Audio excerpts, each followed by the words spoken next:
Let's go to Stickam.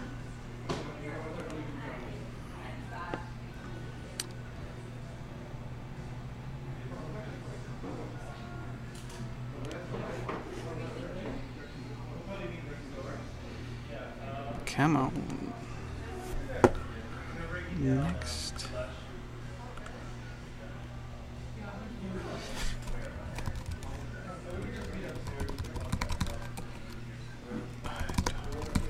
Oops. I don't think so. Alright, we are live. Hold on, folks. We're just setting up the last bits.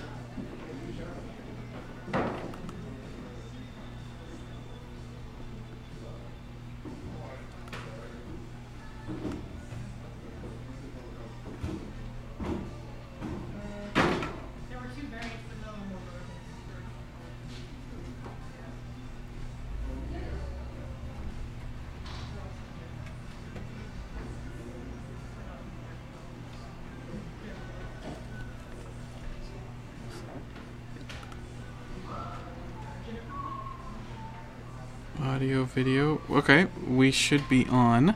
So we're live on YouTube. We're live on Stickam. And we are setting up Skype for a very special guest. Hold on. We've got Skype. We're going to throw this to desktop 1.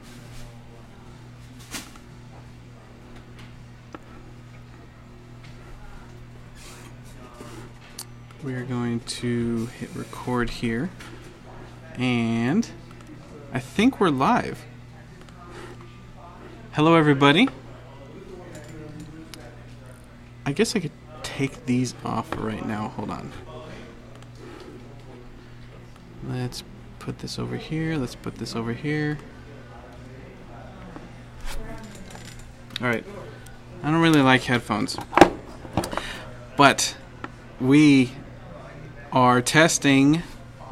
Can everybody hear me? Can everybody hear me? We've got 2 chat rooms going on. Actually 3 today. We've got Barlaman's chat room at theonering.net. You can click our chat, Barlaman's chat. That's our IRC server. We are live on Stickam, the front page of Stickam. Such great people over there, Andy and Efren. We have our video chat room. Zanaseb has hit the top spot. I'm disappointed in Tar Muriel. I really thought she would be first to log in, but maybe next time. And then we've got a third thing going on. We're at youtube.com/meltdowncomics. And we're experimenting with this new YouTube live thing. You might have seen it during Coachella. Well, we're using the same technology that Coachella uses here. I don't know how, I don't know why we're so privileged, but we did start on time. Ted is in the chat room saying, I can't believe these guys started on time. What did we start? We started the OneRing.net Torn Tuesdays. This is our weekly show about all things Hobbit and Lord of the Rings. Usually your show is hosted by Cliff Broadway, but he is in New Zealand, and I think we have something really special to show you in just a few moments. So I'm Justin. I'm here in Hollywood at Meltdown Comics, the center of all things geekdom right now, and lots of activity going on. And I wish I was in New Zealand. You know, all these people in the chat room. Well, don't tease me yet. Don't tease me. So we've got a very special show for you today.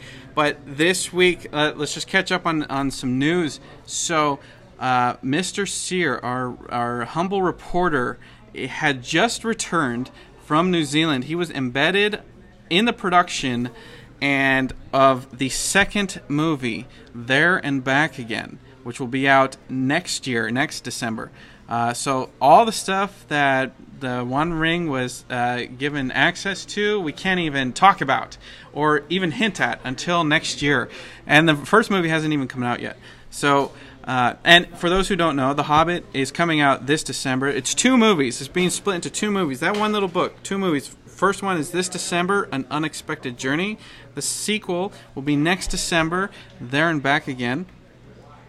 And, you know, like every live show, we're just checking the sound.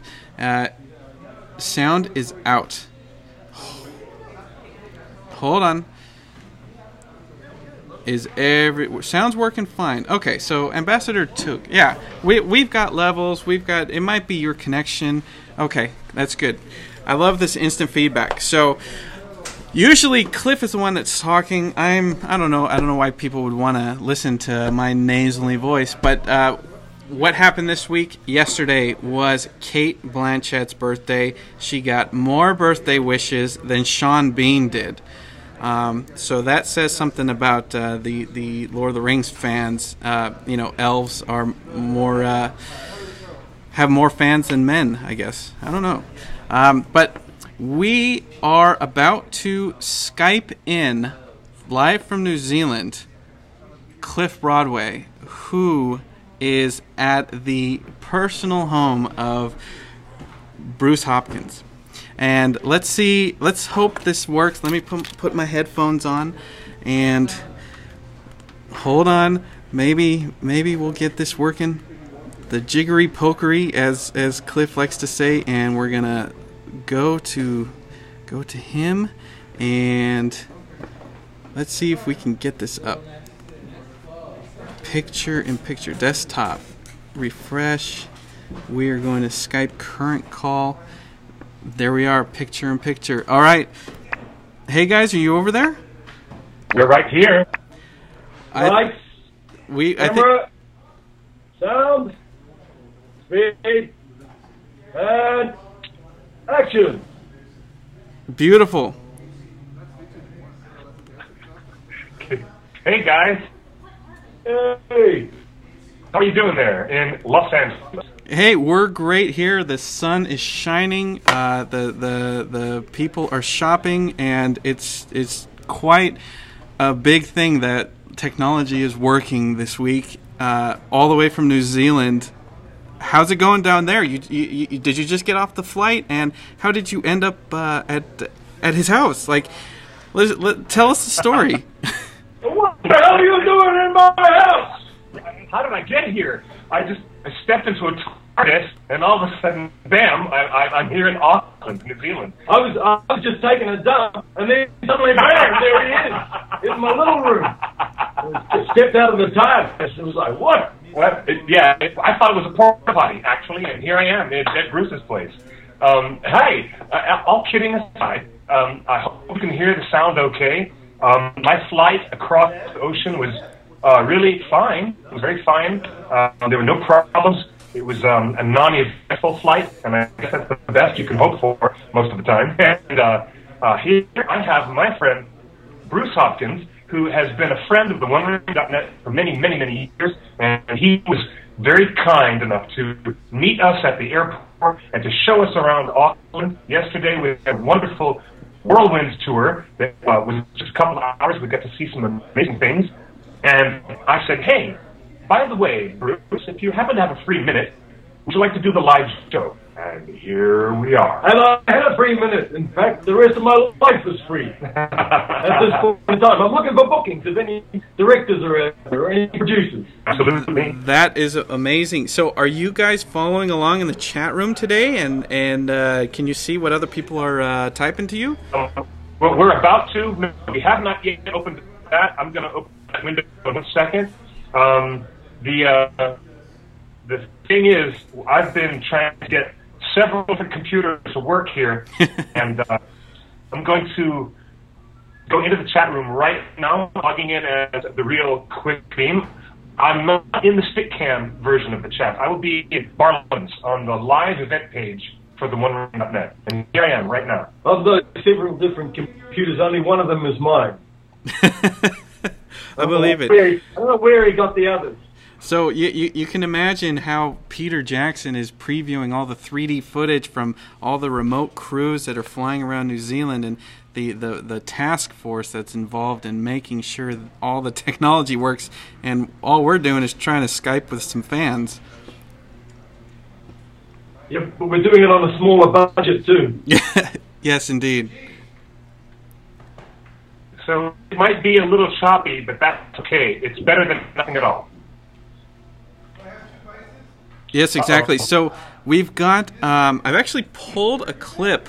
It was the only clip I could find on YouTube when I searched for Bruce Hopkins, and it is a clip from The Two Towers, I believe. And let's play that and get a little refresher of the character that you played. Absolutely. So let's... Here. And we actually have this extraordinary book. And I have this really great photo. You guys remember this? This is a fantastic shot of Bruce in full hero armor. There he is. You were on the set of Helm's Deep where this photo was taken. That was actually my first day of shooting. Really? On Helm's Deep, yeah. And was that the Upper Hut, the outdoor location? On the motorway towards Upper Hut, toward Lower Hut. Yeah. From Wellington. Where that in a quarry. That quarry was there, yeah. Wow. That's where they built 2 sets. Of course, they took down the Helm's Deep set and rebuilt the Minas Tirith set. Yeah, and they also, while we had Helm's Deep there, they had 2 sets because they had one that was a smaller scale as well. Right. It was astounding, the level which they went. So we've got a clip from Helm's Deep. Let's we're going to play that, and the audio will still be live. So great. So we can comment over it. Yeah, so we can comment over it. I'm not sure how much you'll be able to see, but here we go. Okay. Hopefully. Every villager able to wield a sword has been sent to the armory.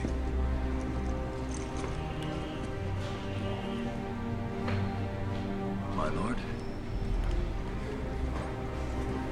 Who am I, Gamling? You are our king, sire. And do you trust your king? Do you trust your king? Men, my lord. I trusted my king implicitly. You to whatever end.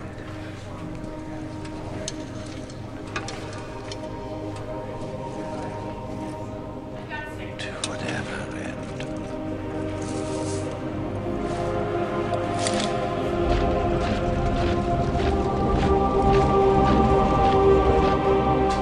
Where is the horse and the rider?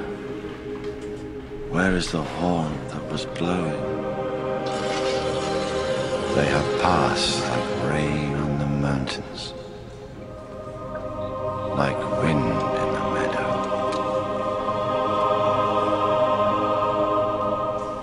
The days have gone down in the west, behind the hills, into shadow.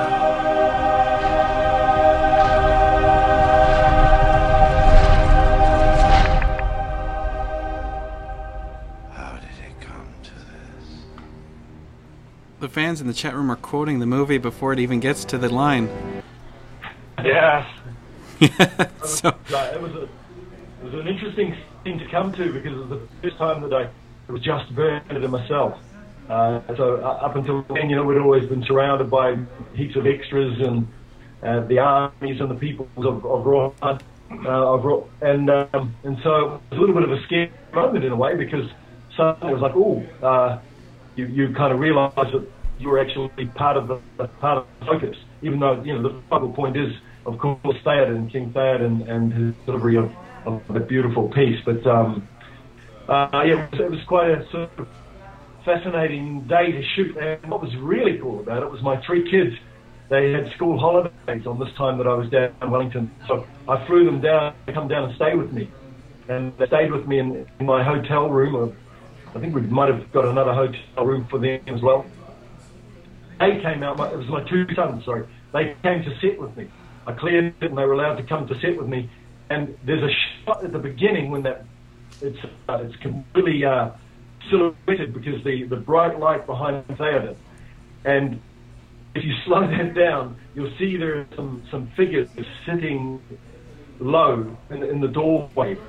And those are my two sons. They put cloaks on them and dressed them up as if they were refugees, from Rohirrim.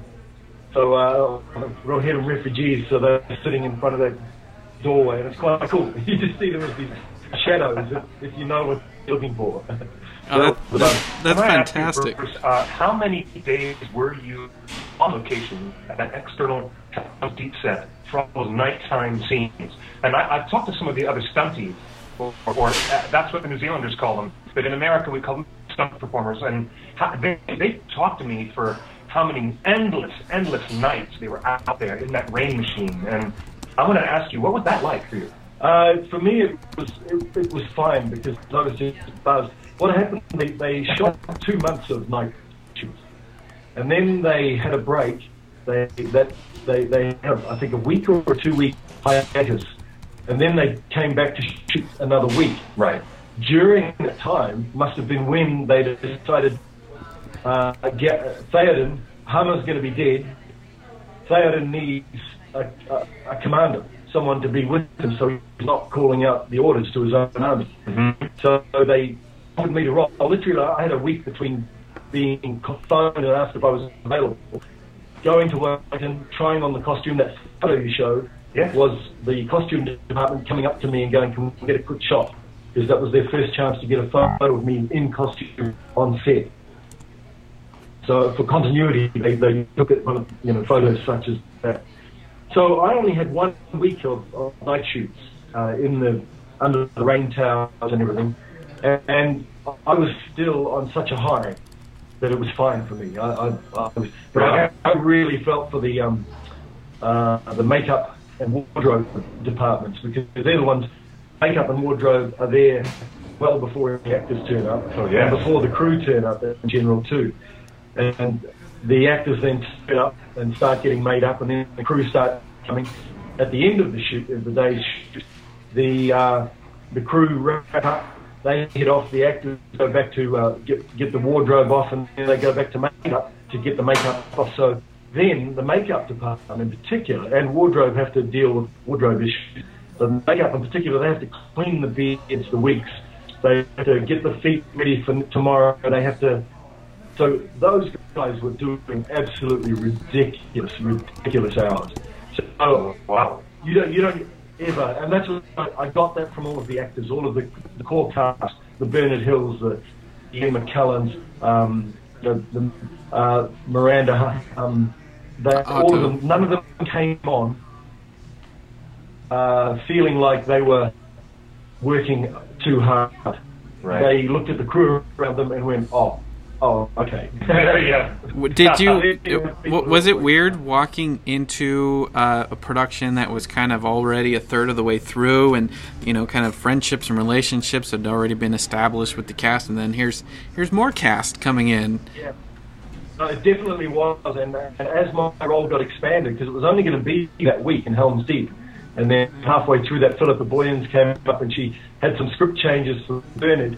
And they went to a caravan that was off the side of the set, and she said, "Bruce, come along."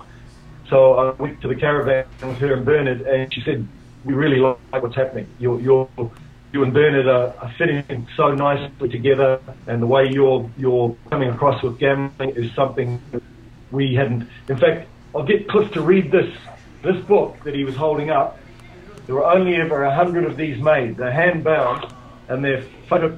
Here's all the autographs. We were all in such a buzz when we got them that we went around signing each other's, all the cast. And I was blown away that they gave me one. So I'll get Cliff to read what Peter Jackson and Fran wrote in the beginning to me. With this, yeah, you're right. This is really something. This is a very unique volume, and there's only 100 of these. Yeah. This is amazing. It says on the title page, "Dear Bruce, thank you for stepping into the breach and helping us create a character we didn't even know we needed. Gambling has grown to become an integral part of the world of the Rohirrim, and you have played him with great heart. With our very best wishes, Fran and Peter." So that was pretty cool. That's pretty good. Back to your question, it was it was halfway through principal shooting essentially when I came in, and I distinctly remember one day, even though I wasn't working with them, seeing Dominic and Billy playing hacky sack and playing some games just during a lunch break and stuff, and you just saw the bond that all of these guys had already, and it was a very strange. You know, I'm quite a talkative, yappy sort of person, but I was not talkative. I was sat back and felt, I already realized I knew I was in a very special place. And so over time, you know, my friendships grew with all of these characters as well, and it was very cool. And this is an original clapboard? Wow, can you tell us about this? This at the end of everyone in 2002, we did the pickup shots for Return of the King, and so I had about 3 days shooting for pickup shots, and at the end of each day they would end up having a party on the set, and this was in Wellington at the studio, the tin sheds that we were still shooting out of, and each day it would be a party, not some big piss-up party, because everyone had to work the next day, but it was to say goodbye to the actors who were finishing. And the first one I went to was for Elijah, and so I got out to the studio. They said, "Come out, and we're going to have a party to say goodbye to Elijah, to Andy Serkis, to Sean Astin." So the three of them, it was their last day, and it might have been Dominic as well. So I went out, and I was there a bit early, and they were still shooting. So I got to go into the set, and there was Elijah doing this beautiful shot where he's just Frodo sitting at his desk, just wrapping up his writing, and he looks up and just, you know, plaintively sort of casts his mind to what he's just been through and what he's written about. And then Peter calls and cut. And they did it again. And then they did it again. And what you realised was this is really small set. It was a very small crew, probably only 30 people or so. And I'm in there watching this with a cup of coffee and going, oh, this is Peter and Elijah saying goodbye. This is it. Right. And when Elijah spoke that night at the party, there was a party sort of straight away once he got his makeup off and everything. And I went into his makeup bus. It was just buzzing, you know, champagne corks were flying, and everyone was hugging each other. And at the presentation, when Elijah got up and spoke after Peter had presented him with some stuff, he said, I'm 21 years old. This has been a fifth of my life, has been working with Peter on Lord of the Rings. I started when I was 17. So I don't know how to say goodbye. I don't know how to handle this moment. And it was just the most amazing stuff. Wow. So I got to witness some very, very cool things. That's amazing. We have a ton of people in the chat room who wish you could see them and they could see you. You know, we have 1,000 people kind of watching right now, and just a reminder, this is theonering.net, Torn Tuesdays. I'm in Hollywood. My name's Justin, and in New Zealand is Cliff Broadway with Bruce Hopkins. How do you say your character's name? Gambling. And then, how many scenes were you actually in? I'm not sure. Like I say, it was organic. I think they call it, because I showed Cliff, I have a sword here that I got presented as well by Peter. Oh, this is it. This is a real deal. Whoa. Can you guys see this? A bit pixelated, but you can feel the weight of that handle. It's actually an alloy sword, and I didn't get a hero sword made for me because I wasn't in the original script. So when they kept making up scenes, putting me into new scenes, they decided that they needed to give me at least something that looked more like a hero sword. And so they gave me this alloy one to use in some of those scenes. This is the sword. This is the sword that I cut Bernard Hill's ear with Oh, really? Wait. What? Nasty Urukai were charging through the gate, and I was at the front line, and Bernard and I were standing there, and there was no choreography. And in fact, the legend who passed away recently came in and he said, okay, we can't choreograph this. What you guys are going to have to do is you're going to have to just look after yourselves, but understand the rules of sword fight in film. You don't stab at someone directly like that. You don't swipe at head height, et cetera, et cetera. So I'm there sort of fending off these urukai coming in, and one of them came through the gate, this hole in the gate that had been breached, and smashed my sword. And just like it is with Cliff standing here, right here, it went like this, it whack. And we got to the end. No one realized it at the time, essentially, except Bernard. and Peter calls cut. And then Bernard comes over to me and goes, Bruce, can you just have a look at my ear? And it's blood just down his neck. No way. And they had an ambulance at all times on set for Helm's Deep. So they took him off to the ambulance, they put a stitch in it, so it was a good cut. And they stitched it, and he was back on set a couple of takes later, ready to go again. So it wasn't a Titanic moment. It was no one's, sort of fault as such, but there were far worse accidents than that happened on set.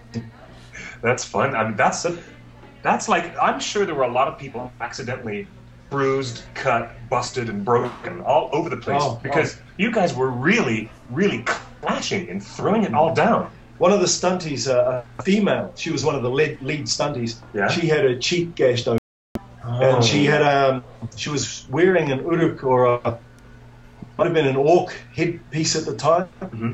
And the guys were riding by. I think it was at the Helm's Deep setup when they ride out, because I wasn't there for that setup, and someone slashed as they rode past, and unbeknownst to them, it slashed through her mask and ripped her cheek open. Oh dear. And yeah, so she was taken off to hospital. When they took her headpiece off, apparently it was just this pool of blood gushed out. It was, boy. And then of course we know the story that Sean Astin stepped on a huge piece of glass, and there was Orlando busted his rib, and of course I was riding alongside Orlando. I saw him. My take on that when he busted his rib was an intercontinental ballistic missile, because what they'd done, they had attached Kieran Shah. Yeah, Kieran Shah. They had attached him to Orlando. Kieran's a confident horse rider, but he was having difficulties. So on that particular take, so was he in Gimli costume? Tie my hands here. Brett Beatty. Yeah. Not Kieran. Okay. They said tie my hands around Orlando's waist, and Orlando was cool about that. So they tied his hands around the front of Orlando's waist, and Orlando's horse stood on this piece of rock, this flat rock, and we had this narrow gap to get through, and I was beside him, and suddenly Orlando's horse disappeared. Orlando goes flying through the air head first. Oh no! With Brett Beatty attached to him. Really? On the back of him. Both of them? Because Brett Beatty's hands were tied around his waist. Oh gosh. So Orlando literally was horizontal. I remember just seeing out of the corner of my eye, seeing him flying through the air and then just smash on the ground, and it was a hard landing. And he was back at work the next day. Wow. Yeah, it was amazing. We have some friends of ours in the chat room. They've been asking, was the beard that you wore your own real beard, or was it fake? No, it was fake. I so envied Carl Urban on that score, because he got enough warning. He knew he was being cast, so he was able to grow his beard. And okay. Yeah. Okay. So my beard would often, my mustache would be flapping around during lunch, so every time after lunch you had to have it all reapplied. Oh gosh. Well, Ted, I see your question there in the chat room, Ted, and we're going to try to get to everybody's questions. Justin, you might be able to see some other questions that are coming in from the Stickcam chat, because I don't see that window at this moment. But I'm going to ask you myself. Everyone's just talking about Vigo. It's like Vigo's the star of whatever. Vigo broke his toe. Vigo broke his tooth. Vigo, yeah. Vigo got drowned in the river almost. And Vigo was the coolest dude. Was he? One of my first little insights into Vigo was one of the main Australian makeup artists was leaving. She was going to be Nicole Kidman's makeup artist in Los Angeles, and so she was having a party, and I got invited to that party. I went to a bottle shop, a bottle store, in a liquor store in the downtown Wellington, as I was going to head out to where this party was. And Vigo walked in, and he had his son with him. His son had come over at this point as well. He was a cool young dude. And it was coming up to winter, and winter in Wellington can be pretty cold. And Vigo's there, and he's in his sort of standard clothes, jeans and a top and everything. But I looked down, and he's not wearing bare feet, because you don't wear bare feet. He was in bare feet. Yeah, he was in the middle of the city in bare feet, and it's pretty damn cold outside. And excuse me, that was my first insight to going, all right, Vigo he's quite a hardcore character. He's very cool. I went to his photography art show. Yeah. Years ago, he had a special opening at Bergamot Station in Santa Monica. I remember that. It's a very, very cool place. They have interesting art galleries and some cool spaces, and he was there to show most of those photographs that were published in his book. And the really intimate pictures of snowflakes falling on Elijah and some really cool stuff. Yeah, I think you've seen some of these before. I'll you carry on, because I've just seen this comment about Vigo topping the medical list. Yes, people were just talking that Vigo topped the list of medical catastrophes. Yeah, Northrunner in the chat room is saying we're doing a medical recap of Lord of the Rings for the first time. A full medical recap of all the injuries from Lord of the Rings.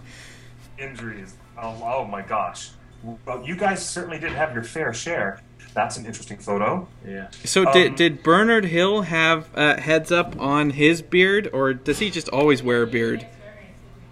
I think he always looks like that. Actually, that's a really interesting question. I'm trying to remember if Bernard had his own beard. I'm pretty sure he did. Yeah. Because a lot of the dwarves and the prosthetics, obviously you can't have a beard and then put prosthetic beards on, so everyone was clean shaven. So if you think about it, there were actually few people that must have had real beards. Yeah, that's right. There were a lot of, in particular, the extras. The makeup department for the extras was huge. When we were shooting down at Eris, we only shot there for 8 days, but there was basically like a township, a marquee, tent city was built. And they would bus 350 to 400 extras each day from 3 hours away in Christchurch to be there at like 5 o'clock in the morning to start getting their beards put on. Wow. And their makeup and wardrobe done.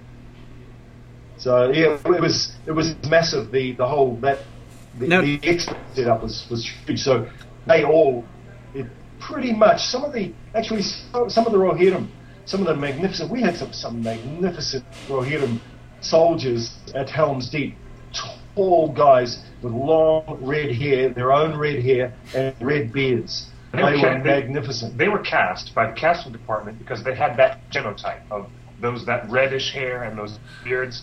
I can tell you guys from my own experience, when I was last in New Zealand during the production of the trilogy 10 years ago, and they sent me down to the extras casting department, they were only looking for certain hair types and complexion types that would be appropriate for certain races of Middle-earth, right? Yeah. And they looked at me and said, Gondor, the only thing that we could do with you is have you be a soldier in Gondor, because my white beard was dark brown at the time, and they said, you have that dark brown, we'll put extensions in your hair coming out of the back of your helmet, so you can look like the Gondor person. I would never have made it as an elf or a hobbit, or because of my, because of my height and my build and my hair color. And it's kind of interesting to me that the casting department paid that much attention to the details. Yeah. The casting people are responsible for very much the overall cultural look some of the background people, the supernumerary. Any director will tell you that casting is everything. But you talk about the difference in Helm's Deep and Gondor. I've always wondered, the Battle of Gondor at the end of Return of the King obviously is a lot more CG and special effects and CG armies and stuff like that. Was the Battle for Helm's Deep more filming and more filming days and more extras on set, or was the Battle for Gondor more logistically? Were there more people on set for Helm's Deep? I think Gondor was more logistically complex because they had it was a different type of set. Helm's Deep, it was basically the big wall, and so the battle was about breaching that wall. They came in. There was a bit of the infrastructure laid out, but in Gondor they had much more depth to the set. It was they went further into the sets, and so to stage that and film it would have been, definitely been more complex than Helm's Deep, I think. I can imagine. Bruce, let me ask you. If you wonder what I'm doing, I'm just looking for a couple of photos. There's one here. I'll get this one over with first of all. It's a couple of one-time photos. This is this guy. I'm looking at him now. He was one of the most magnificent human beings you could meet. I knew him well before Lord of the Rings. He shot the stills for all of Peter's work. He did. Pierre Vernet. Yes, I remember. He passed away about I don't know, 3 years ago or so. 4 years ago. Huh. So he did half the photography in this book, at least half the photography in this book. Most amazing French Canadian. He was just thickest accent. He never lost his accent, no matter how long he lived in New Zealand. So I just wanted to show you that man and pay homage to him and his work. When early in production, we had nothing but Pierre Venet's photographs. His photos were all that we had. Gone, and it was the first look at all this amazing stuff in Middle Earth that they made. Here's a photo that I don't know if people have seen this or not, but this is to wrap up the medical section of the show. So if people are getting tired of the medical stories, this is Vigo. His tooth, when he got a tooth broken.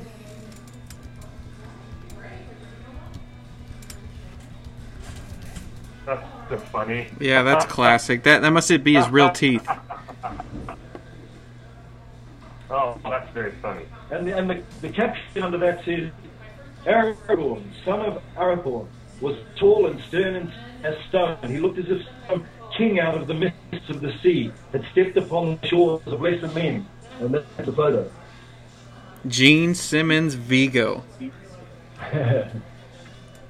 He looks like a hockey player. He does.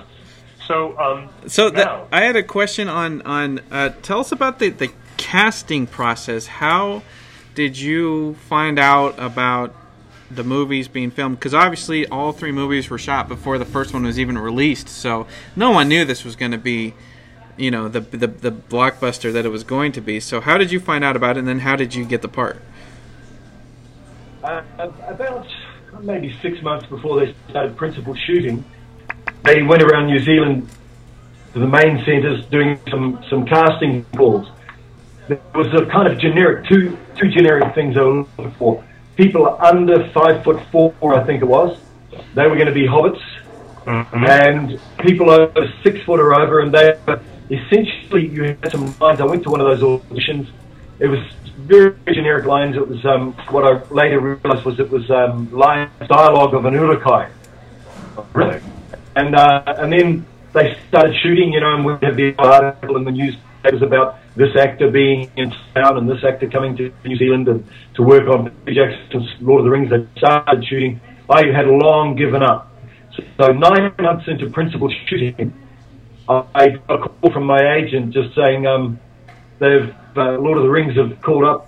They want to know if you're what's your availability over the next week or so. That's crazy. And so you had so you had gone out for the show and then you didn't hear anything for 9 months, and then I guess I didn't get it, and then suddenly, hey, can you start tomorrow? Yeah, it was more like 15 months. Jeez. A year and a half down the track, and then phone call comes, it was like, pinch yourself. At first, and like I say, at first it was going to be a week's work, and then it kept expanding. And I filmed about 50 days over the next 9 months, and then I did 3 or 4 days of pickups for the Two Towers and Return of the King when they were doing the pickups. Because that, as soon as principal shooting finished at the end of 1999, Peter went straight into editing the Fellowship. Mm-hmm. So then he had to get pickups for Fellowship. And so that year was spent on Fellowship. Then, the year 2001, he got on to editing the Two Towers. And so, yeah, and I don't know if you've heard the story, but his first edit of the Fellowship of the Ring apparently was 5 hours long. Are you kidding me? So I've never heard of that. He had to get rid of 2 hours, basically. So that's why they had to get people back. They had to reshoot, get rid of scenes. Fortunately, I think I'm one of the characters where most of my material survived. Craig Parker is beautiful work that you can see in the extras. Yeah. A lot of that got cut. They just had to get rid of so much stuff. That's crazy. Well, we have a question in the chat room here in Stickam. So is Elijah Wood really only 5'4"? If that's all they were casting? He's probably about 5'7". Yeah, but it was kind of a joke question, but now I'm thinking that Gamling never really interacted with Frodo, because at the point that we introduce the Helm's Deep characters, Frodo and Sam are on their journey, aren't they? Yeah. Yeah. So you did you ever have a day with Elijah? I never. The first time I met him was at a party at Barry Osborne's, the producers. Mm-hmm. So I got to go out to a party one night. It was really cool because often I would be the only Kiwi actor there when I was doing my stuff, and so that occasion I was able to start. After a few days, I picked up the confidence, and I was able to start going along to rushes. So I'd go along to Peter's cinema that he has by Weta, and we'd watch the takes from the previous day and have some drinks and food while you're doing that. Like Peter was working, 20 hours a day, and so I'd get to sit in amongst that sort of the heads of department and the producers would be there, and then eventually it'd be like, Bruce, you're coming to the party. Gary's having a party on Saturday. If you're in town, you're invited to come along. So I'd get to go along to some of those occasions. It was at one of the parties that I first saw Elijah, and I remember seeing him. It was unbelievable. He was like a porcelain doll. He looked like a porcelain. He was his skin, there was such a purity. He was just this absolutely gorgeous creature. Standing across the room, talking to someone, just, oh my God, that's Elijah Wood. Look, so I just had to go up and say g'day, Yeah, it's quite funny that, in all the recent Hobbit production diaries, Elijah Wood saying, oh, it's been 10 years since I've been back and it feels weird. He looks exactly the same 10 years on. Yeah.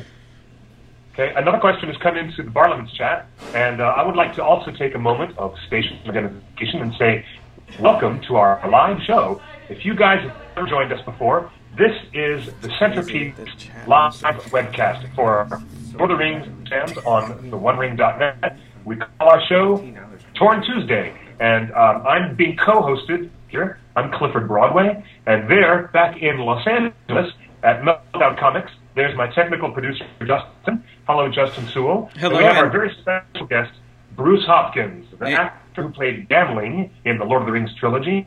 And now that you guys are up to speed on our wonderful show, and we're talking with all the fans at the OneRing.net chat. We're on YouTube, and we've got 1,168 viewers, 23,000 viewers on Stickam. So people want to know.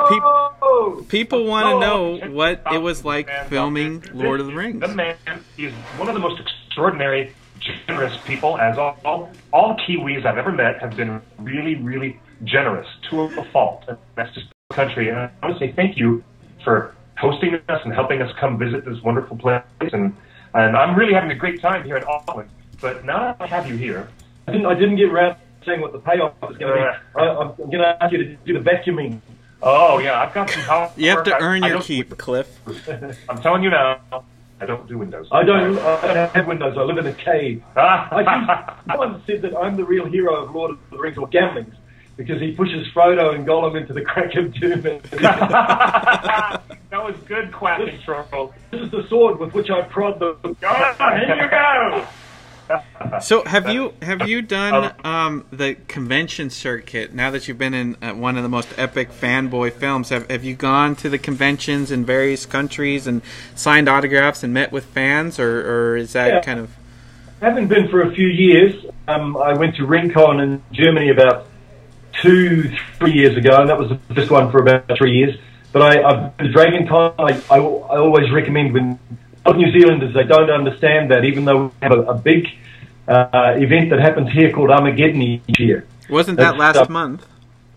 It's it's a major event now. It covers the full spectrum. It's not specific to any particular genre or production.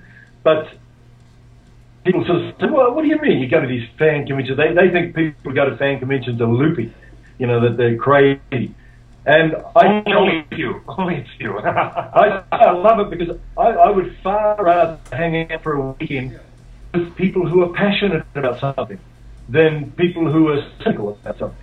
So I used to go to these conventions, and the people who are there they're thriving on their passion. And I'm not there as an actor trying to pretend that I'm a famous person. I'm there as someone really getting a buzz on seeing how much others get out of being there with you. It's more about the experience that I see the fans getting. I appreciate and I understand that I can contribute to that. So I gladly contribute to it. Did you make it out to LA for the Oscars and the Oscar parties that we did? Yeah, I had to hustle. I had to do some deals with Air New Zealand. That's one of the things, I don't mean to bring a downer on it, but even when the world premiere was here in New Zealand, my mum was my date, and we flew ourselves to Wellington. We had to put ourselves up in a hotel room. All we got was a ticket to the movie and a ticket to the party afterwards. That was it. You didn't get treated to anything. It was a brutal introduction to the film industry. The bigger functionings of the industry, which is something where I'd like to branch off into our next subject. Okay, Bruce, you definitely have had some dealings with. We're going to talk about your radio show as well before we get too far. But what would you like to tell us about the state of affairs with New Zealand actors and how things are going with we were just talking about this. With production companies, we're in an interesting situation. I've been a member of the union when I was a dancer. Back in the old days, dancers used to be members of Actors Equity. Oh, that's right. Your first experiences were professional dancing. Yeah, fantastic. Professional dancer for 8 years in Australia and New Zealand, contemporary dance. Wow. I was with the New Zealand Ballet Company on a 3-month tour at one point. Wow. But cool. But those days are long gone. No, but believe me, ladies, trust me, this man is incredibly physically fit, as any dancer would be, no matter what age bracket. He looks excellent. So the next time you see Bruce at one of our parties, say hi, okay? Don't ask to take my shirt off or anything. It's not quite in that category. No six-packs there. But yeah, it's the state of the play in this country, the massive battle that we had with Warner Brothers and Peter was and Richard were directly involved around the Hobbit. It got completely blown out of proportion, and it's only coming to light now. You're starting to see the odd article in the media now about people waking up and going, oh, right, it wasn't actually about New Zealand actors being greedy or trying to pretend that they're bigger than they think they are. It was about getting the employment law changed at a governmental level by Warner Brothers in New Zealand. Because we're now having other industries, this government is starting to go in and they're starting to change employment laws in this country. They want all workers essentially to become independent contractors.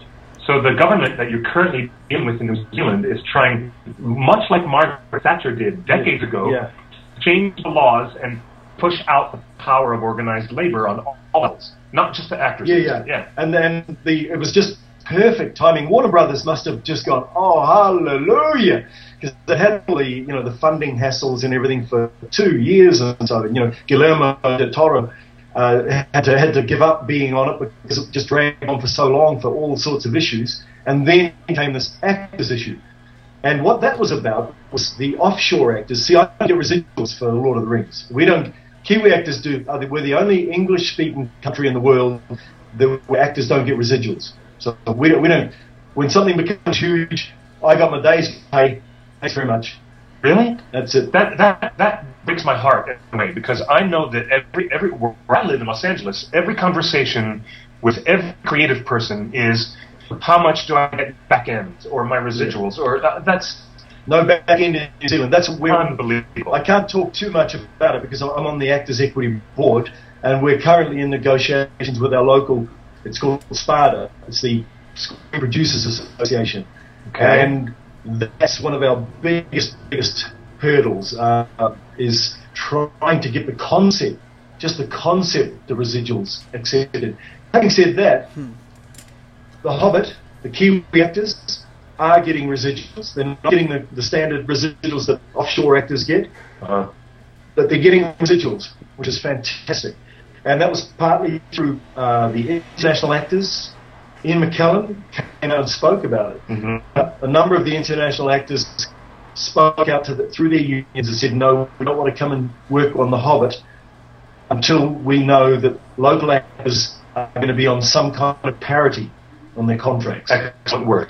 So that kind of got achieved. They're still not on a parity that a lot of the big names from overseas are on, but it got established. And then last year, two other movies that were co-productions with New Zealand funding, the producers turned around because they had big name offshore actors. Hugh Laurie, who plays House in the TV series House, the English actor. He's in a local production that was shot on the islands and New Zealand.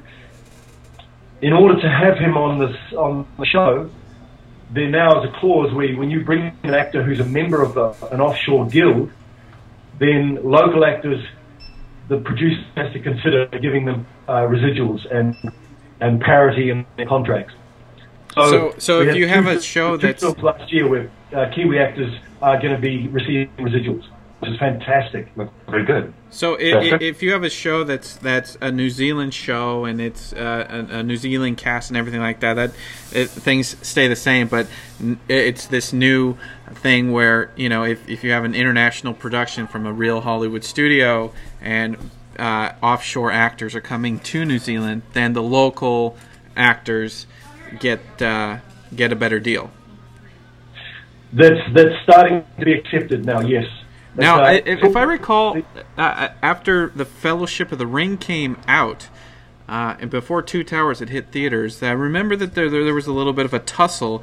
I don't know, was it with you guys or with the stars? Like, I remember, the Fellowship became this huge hit, and suddenly everyone that was working for scale or below suddenly was like, "What? Let's renegotiate here."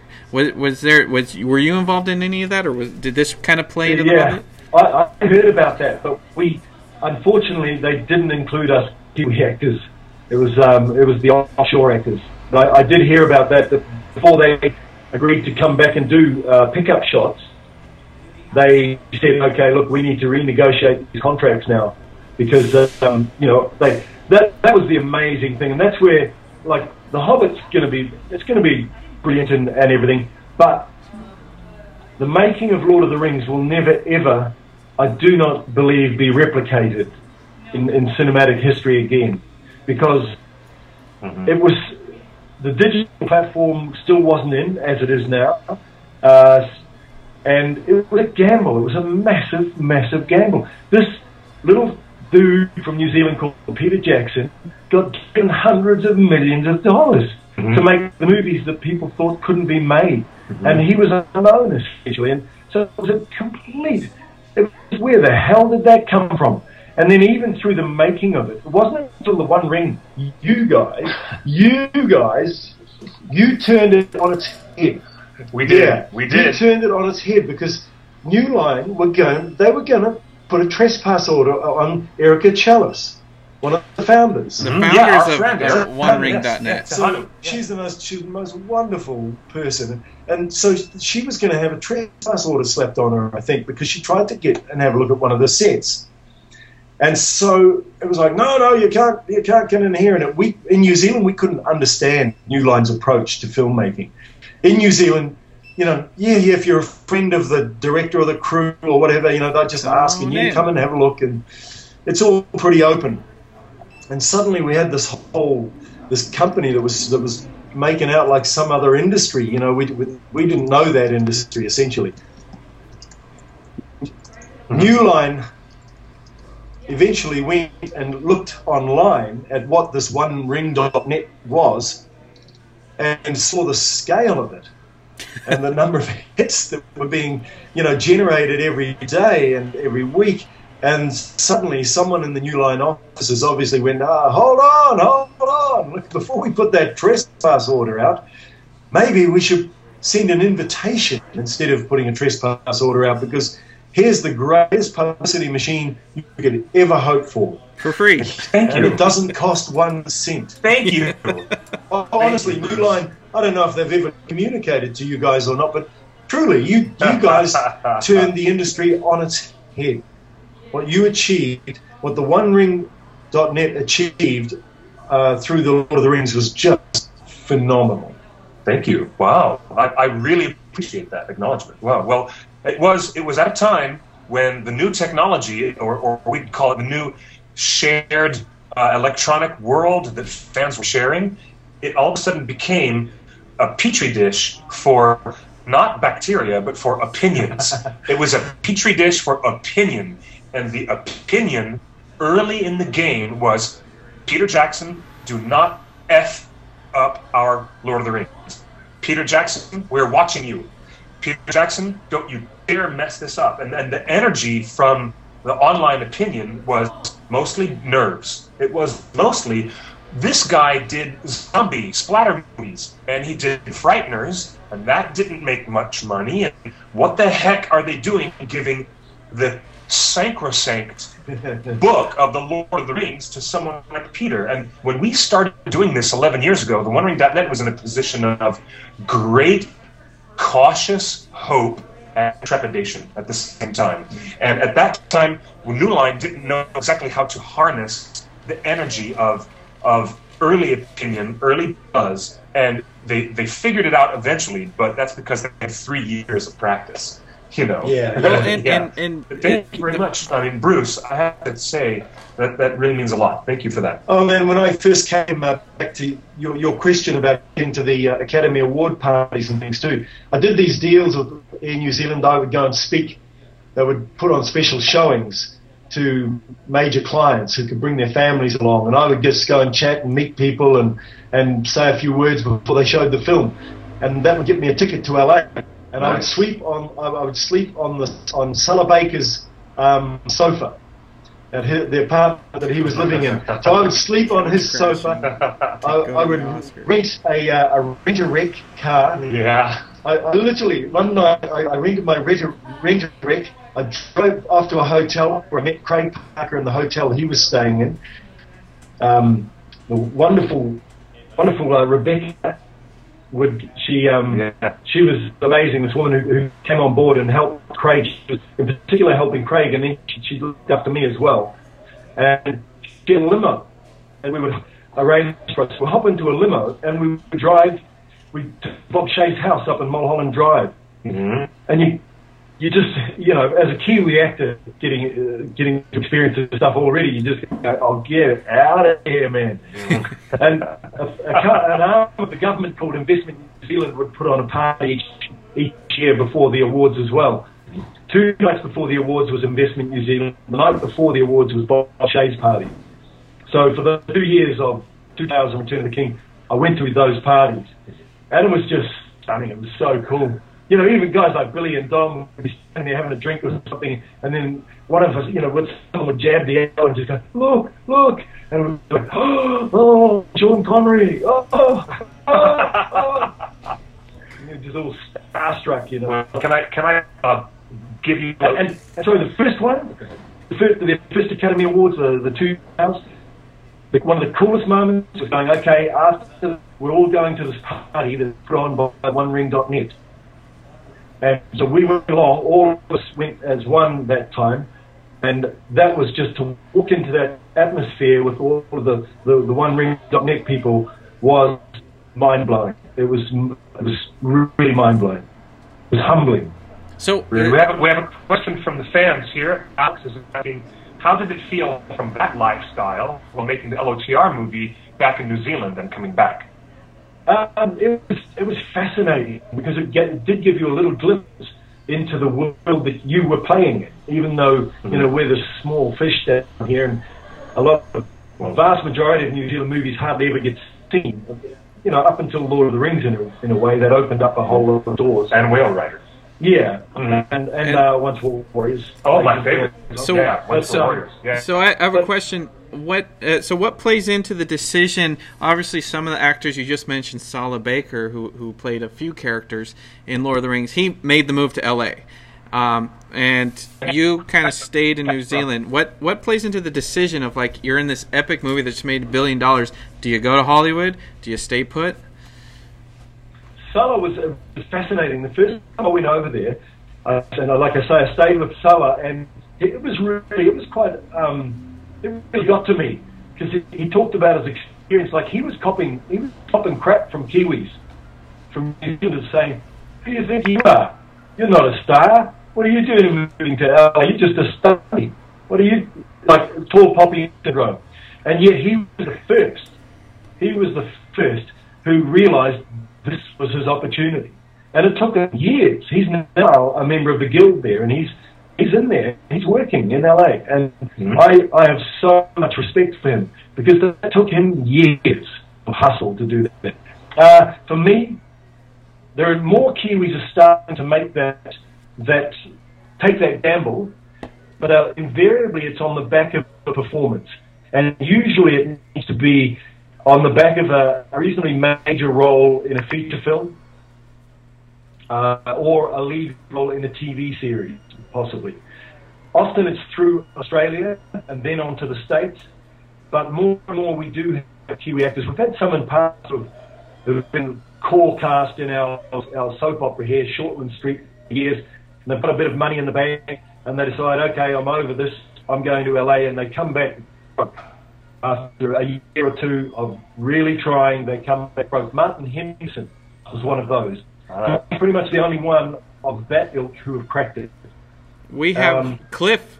We have 32,000 total viewers. We have 785 watching right now. This is the one. Audience, nice to have you guys here. Yeah, this fellow. He is Bruce Hawkins, a wonderful New Zealand actor and a very experienced radio host. He played Gamling in The Two Towers and Return of the King. Do you remember the spot in Return of the King where your character dies? You get squished under an elephant or something? No, the last scene, the last shot of me is firing an arrow at an elephant. Yeah. That was one of the funniest days of shooting. That was a big up shot, 2002. Yeah. And I was on a mechanical horse. Weber had designed and built this just absolutely crazy mechanical horse, and it was breaking down. So at one point, there were guys on scaffold poles running through this horse, bouncing me up and down. As I was having to I was pulling another arrow out of my quiver and firing off. But that's the last shot. Like I say, they made my character up halfway through. Mm-hmm. So it wasn't an arc. There wasn't a storyline for my character. Right. Wait, so gambling didn't exist in the books? The last Roman character I remember seeing is Eowyn.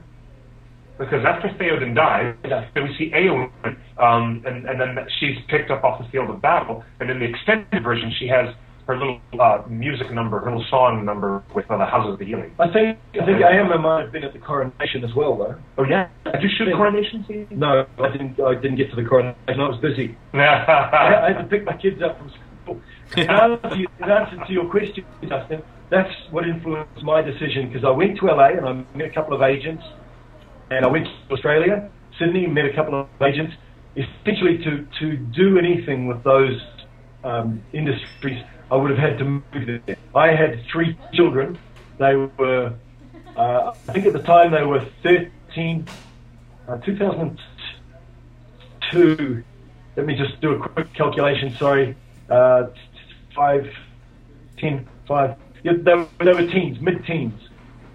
And my center of my life is my family. So I couldn't afford to move there with my children, and so I didn't move there. So stay here, because you only get your children once. You have your time with your children once, and then you have to cut the strings and they fly free. Mm-hmm. So we weren't at that stage yet. So I wasn't willing to sacrifice that. And ladies and gentlemen, Bruce Hopkins is a deeply philosophical man, and it's one of the reasons why I adore him. He's awesome. What's on his shirt? This is the Stooges. Yeah, Iggy Pop and the Stooges. Oh yeah, Iggy's first band. I saw them the big day out 5 years ago. Yeah. But you just talked about how Lord of the Rings can't be done today, and it was just such a unique opportunity, with the budgets and handing it off to this director that hadn't really done much, and everyone was working for less than they normally did. But all those negatives, also there's all these positives. You had a production where kids were welcome. Viggo brought his kids, you brought your kids, Peter Jackson had his kids all over. I mean, it was just kind of more of a family unit than a work environment. Can you talk about, do you have any other stories of how was more of a family than other productions you've been on? Well, in a way, that's kind of par for the New Zealand film industry. That's sort of how we have been. So it wasn't like a new thing for us. It seems like a novelty to you, Jonathan. Yeah, because that's not how Hollywood runs a thing. Right? Yeah, so it's a little more. No, it's used to, even on a lot of local film sets for New Zealand productions, you would still be able to ask if you just ask production if you can maybe bring your kids along to set today because they're off school today or something, and you're shooting. So if you have a like someone to look after them, then you'll probably be able to bring them along and they can sit on set and be there with you. That's the way it is here. It's we only have 4.5 million people in the entire country, so we're still a village, and that's what I think. In a way, that was part of the wonderful fusion between the OneRing.net and the making of Lord of the Rings and the finished product as well, is that I think community is what came through.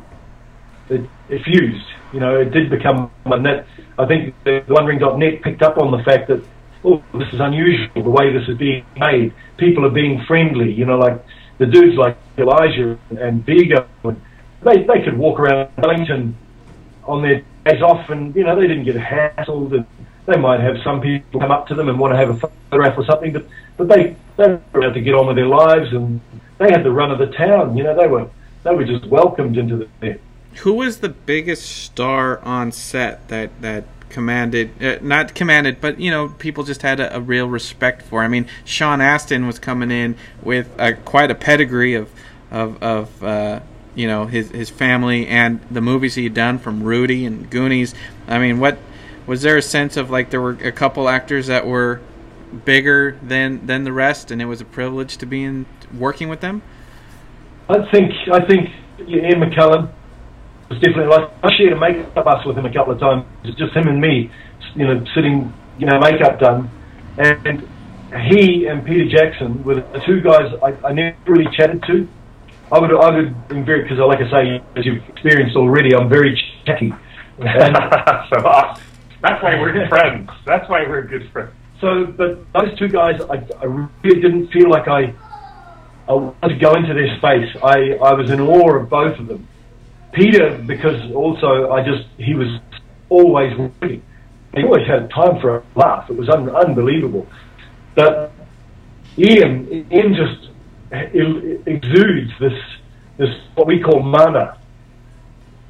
He just exudes this kind of power and everything. But unfortunately, I told Cliff about an experience I had with Ian about three or 4 years ago. I got to have a wonderful, wonderful time with Ian and a couple of other members of the Royal Shakespeare Company when they were here in Auckland doing King Lear a few years ago. I introduced them to a bar that I knew that they would love. I don't go to bars a lot, but I knew this one is a very unique bar. And then I also took them for a drive to the wild west coast out of Auckland, and we just had a ball. We had a ball together. And Ian, Sylvester McCoy, who was a Doctor Who and who's also in The Hobbit, and Jonathan Hyde, who's an amazing Shakespearean actor as well. They all came to my radio show. I do a graveyard talkback radio show. And I was on the night of their final show. So I picked them up from the theatre and took them to this bar. And then when I went around to say, okay, I've got to go and start work at 1 o'clock in the morning, Ian McCallum was the one who I thought, I'm not going to remind him. He had said to me a couple of days before, we should come up to your show with you. And I thought, oh no, I'm not going to remind him of that. He's let him stay and party on and finish their season in style. And when I went to Ian and said, oh look, I've got to head off, so thanks very much. It's been fantastic, spending some time with you. And he was, well, aren't we come in? And so we went around the bar and grabbed the others and went up to my radio show. We had a ball. It was just wonderful. So those two in particular, but I saw Christopher Lee. I only saw him a couple of times, and it was at lunch. Wow. When we were in the studio sort of part, and he was the same. He had an aura about him. When he came into the lunch tent, you kind of just oh this man is another level. Yeah, Christopher Lee, I just saw him in Dark Shadows. He has a bit part in the new Johnny Depp Dark Shadows, and he just breathes on screen. He takes up the whole screen. I mean, even with powerful actors, like he just has a presence about him on and off screen. If you want to see a cool New Zealand movie, it's not a New Zealand story, but it's made by a wonderful, I just did a play reading, a series of sessions with this play reading for his latest play, a Kiwi director called Toa Fraser, T-O-A Fraser, Toa Fraser. And he had only done one feature film called Number 2. And then he got picked up. I spell his name again? Sorry. T-O-A Fraser. Okay. That's it.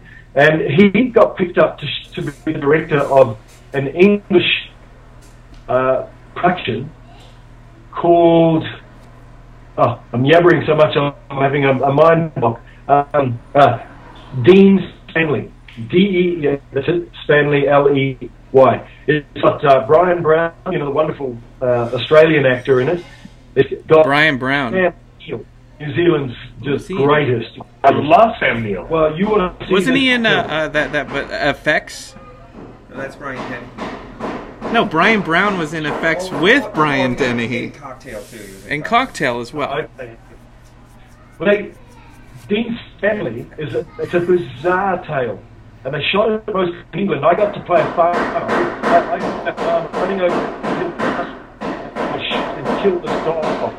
And I won't say any more about the story when the dog gets killed.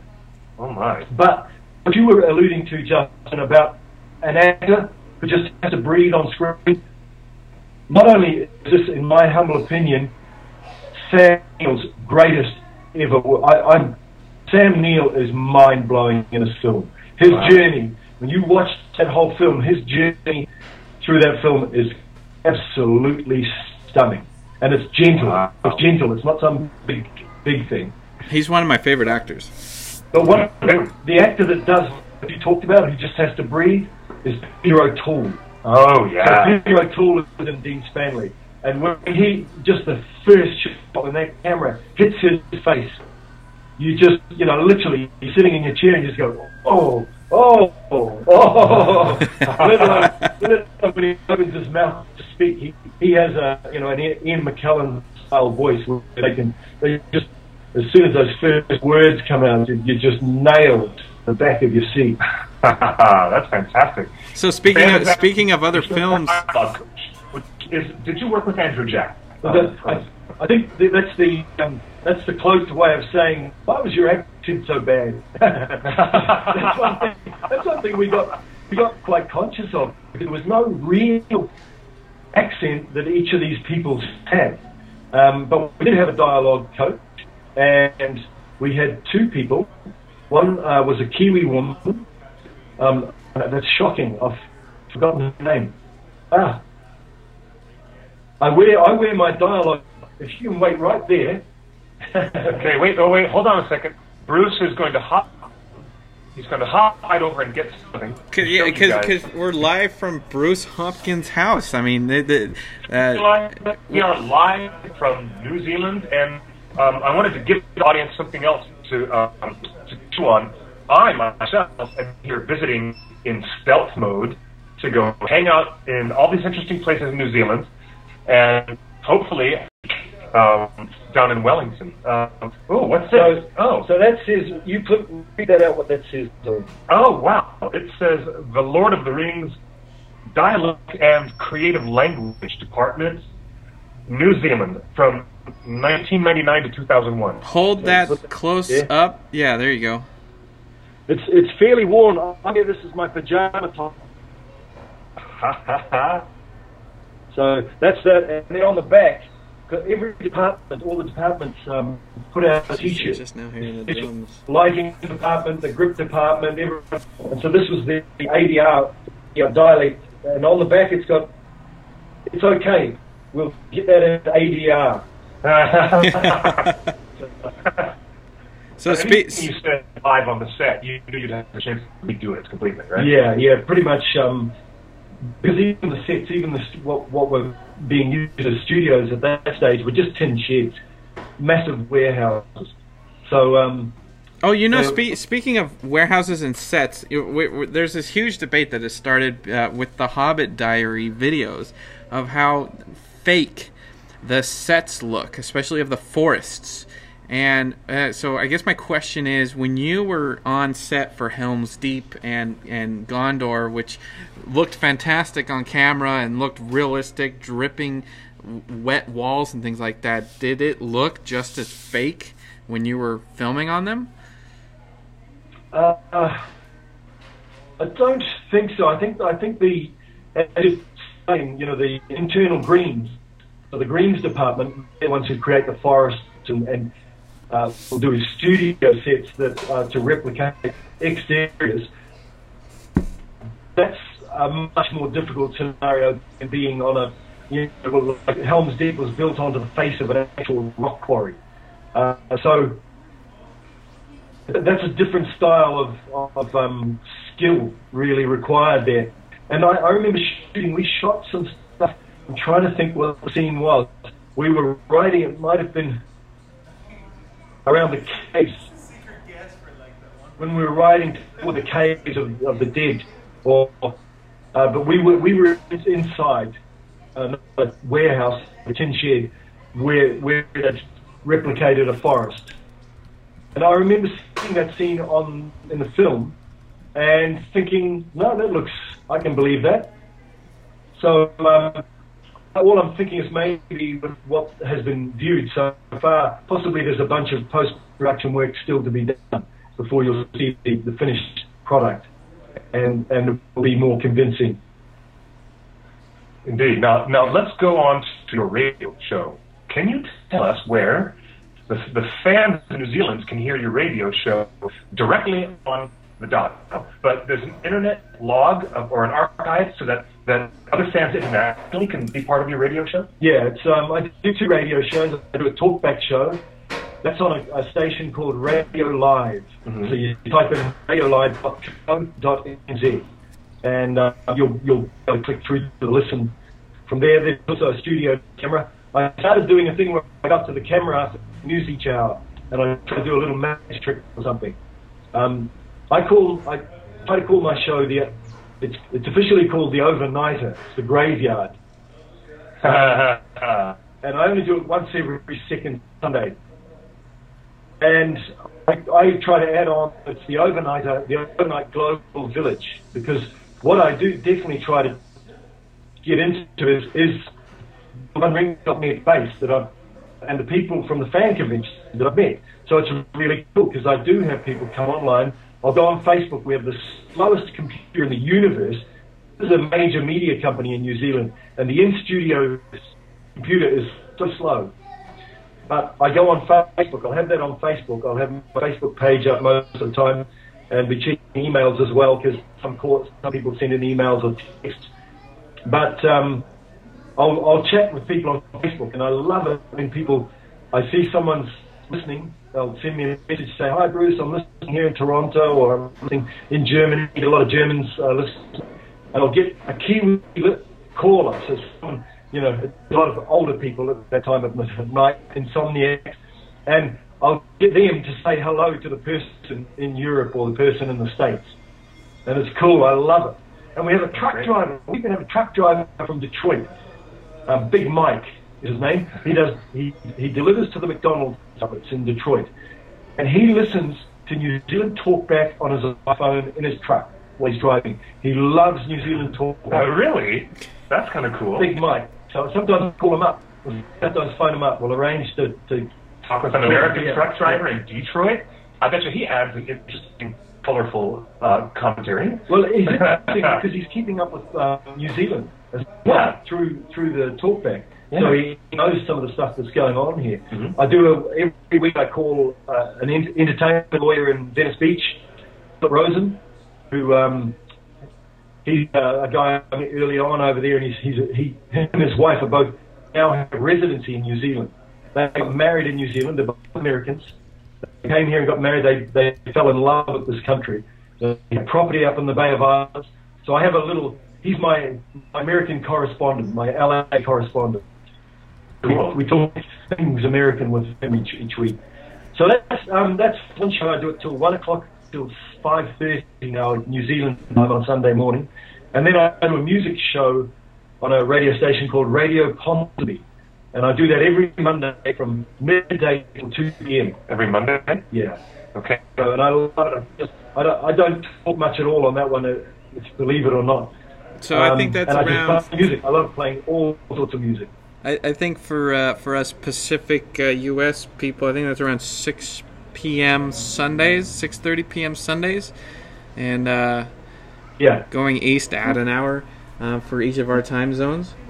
Well, this is perfect. This will be perfect music for you to mellow out on a Sunday evening after a hard weekend. As we know, you Americans, you just party all weekend. Well, I've been called up in the middle of the night a couple of times to be on your late night Sunday show, because when I'm out and about doing late night music events or clubs or dancing, I'm out till 2:30 in the morning. As soon as I come home, quite soft, because I've had more than my fair share of 1420. I've had more than my fair share of everything. Then here comes Bruce calling me, "Hey, Cliff, would you like to talk with the fans in New Zealand on a radio show?" And believe me, Bruce, I'm 3 sheets to the wind. I don't know how I managed to make sense of it somehow. I don't know how I do it. It's so funny. Other fans asking about your Radio Ponsonby show, and Demoth asking, does it stream? Is it available online? Yeah, the Radio Ponsonby one, like last week, I had someone trying to stream it, and they said they were having it's on Ustream, and they were having trouble with it. So it's a bit of a hit and miss, it seems, that one. Radio Ponsonby is a station that operates with no budget, so none of us who host shows get paid. There's a station manager. He does the breakfast show. He gets paid, and he gets paid to manage the station. So he's a guy, a top DJ here in New Zealand, who I just happen to know. And he the person who did that show normally wasn't able to turn up, so he asked if he knew I was into music, so he asked if I'd like to do it one day. So I'm trying to teach myself how to DJ a little bit. I'm still playing up with the mixing scene, but I just love playing really cool music. Cool. Well, I think we're going to wrap up. Cliff, any parting words? Yeah, I do have some parting words. Justin, are you going to do the show next Tuesday? To be determined. We're winging this. Yeah, we're winging it. I was surprised that you were available in L.A. today, Justin. I thought you were still going to be a few days out offshore. But welcome back, and I'm glad, Justin, to see you. And I just saw a really cute little girl with bright pink anime hair walking in the background by some comic books. Justin, you're enjoying Meltdown today, aren't you? It's fantastic, and we're getting ready to do some amazing things around here. We got some special guests in the works. We do? Well, let's see. TheOneRing.net/live. You guys, I want to say thank you very much to Bruce Hopkins. You are a gentleman. You are such a scholar and a gentleman, a really cool guy. And you know, I tell you what, guys, nobody I've met of the whole cast, and here it goes, got more surprises. Nobody I've met out of the cast of The Lord of the Rings has had such an open door, open heart policy with embracing us. And I owe you a drink, at least I owe you a few drinks. We're going to go to the bar later, and I'm going to buy you a drink. And yeah, 1420, we're going to go around. Yes, thank you, Parliament. I need some 1420. I just one of the traditions here with my culture in New Zealand is that when you speak on marae or something, you then sing afterwards. You sing a song. Okay, great. So, all right, play us out. I won't sing all the song because I get so nervous. I'm only just trying to teach myself to play guitar and sing. So I apologize already, but it's inappropriate. I did my alive, really alive. I did my not a cloud in the sky to coin a phrase. This is the day of the day. You're welcome as the sunshine. You're welcome as the tea. I got it. This is one time. We'll really have a thing higher in mind. Everything is got fire throughout the land. We want to shake your hand. Shake your hand. I hear mine. I hear mine. Out of you, that's why. Out of you, that's why. I hear mine. I hear mine. I hear mine. I hear mine. Yeah! Thank you for that. That was too awesome. That was way too awesome. Don't tell anyone I did that, right? Amazing. That's our first live music performance on the show. Cliff, right? Oh, what's that? Say that again? Cliff, I think this was our first live music performance on the show. It was.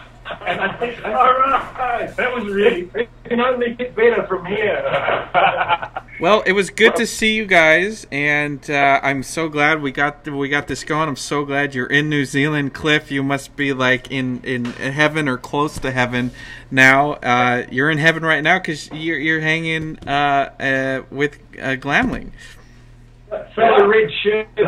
Red shirts, we're the first to get shot when we leave the bridge of the Enterprise. We're the shirts. We're the first to go, man. Yes. You guys, thank you for being a great audience.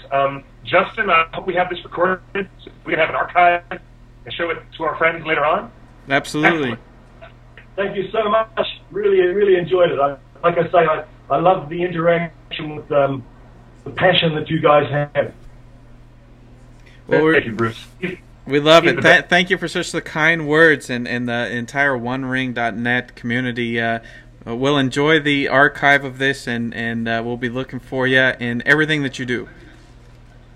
Thank you. Thanks, Justin. Have a great evening. And guess what? We're going to have to talk, Justin, about upcoming visitation to Wellington and some. Oh, whispers. We must take that offline. We don't want to spoil any surprises. I can tell the truth. The truth is, our friend, Sir Ian Killen, is going to have a 73rd birthday party, and it's coming up real soon, and I'm looking forward to doing coverage and make some real great intimate photos with our friends to show all the fans on birthday event, because not only does Bilbo have a birthday to celebrate, but sometimes Gandalf has one too. So we're going to do the wizard's birthday. That's fantastic. And, thank you, audience, for being with us.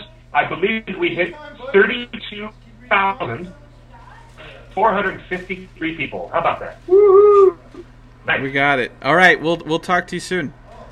Good night, guys. Thanks, Justin. Thanks, mate.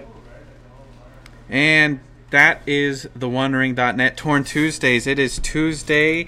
We just talked for an hour and a half with our friend Bruce Hopkins and Cliff Broadway, live from New Zealand. Isn't technology wonderful? Again, the chat rooms are the OneRing.net/live. We are also at stickam.com/the OneRing, and we are experimenting with YouTube Live at youtube.com/Meltdown Comics. Here we are broadcasting live from Meltdown, and that's our show. We're going to see you next week. I'm not sure if I'm going to be here, and I don't know if Cliff is going to be there. We're kind of winging it, so we'll see you next week. So one of us will, and we hope you enjoyed today's show with Bruce Hopkins from Lord of the Rings. We'll catch you on the flip.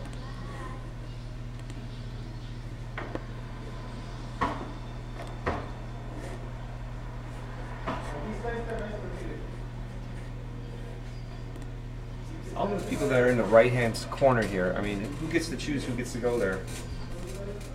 First come.